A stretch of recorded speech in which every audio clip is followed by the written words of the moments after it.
Antibiotic സാക്ഷരതയ്ക്കായി 10 കൽപ്പനകൾ.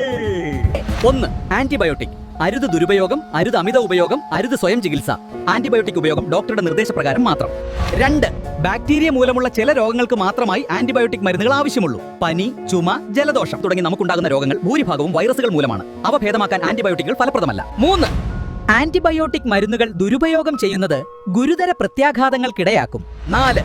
ആന്റിബയോട്ടിക്കുകൾ നിർദ്ദേശിക്കണമെന്ന് ഡോക്ടറോട് ആവശ്യപ്പെടുകയോ ഡോക്ടറുടെ കുറിപ്പടിയില്ലാതെ അവ വാങ്ങിക്കഴിക്കുകയോ ചെയ്യരുത്. 5. ചികിത്സയ്ക്ക് ശേഷം അവശേഷിക്കുന്ന ആന്റിബയോട്ടിക്കുകൾ പിന്നീട് വീണ്ടും ഉപയോഗിക്കരുത്. 6. അവശേഷിക്കുന്നതോ കാലാവധി കഴിഞ്ഞതോ ആയ ആന്റിബയോട്ടിക്കുകൾ മണ്ണിലോ ജലാശയങ്ങളിലോ വലിച്ചെറിയരുത്. അവ സമീപത്തെ സർക്കാർ ആശുപത്രിക്കോ ഫാർമസിക്കോ കൈമാറുക. 7.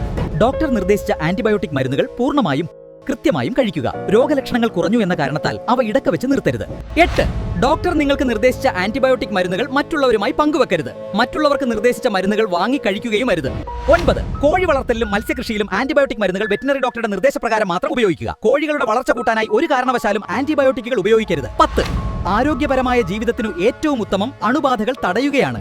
അതിനായി അടിക്കടി കൈകൾ സോപ്പ് ഉപയോഗിച്ച് വൃത്തിയായി കഴുകുന്നത് ശീലമാക്കുക. ലഭ്യമായ പ്രതിരോധ കുത്തിവെപ്പുകൾ കൃത്യമായി എടുക്കുക. രോഗികളുമായി അടുത്തിടപഴകുന്നത് ഒഴിവാക്കുക. എന്റെ കേരളം ആന്റിബയോട്ടിക് സാക്ഷര കേരളം.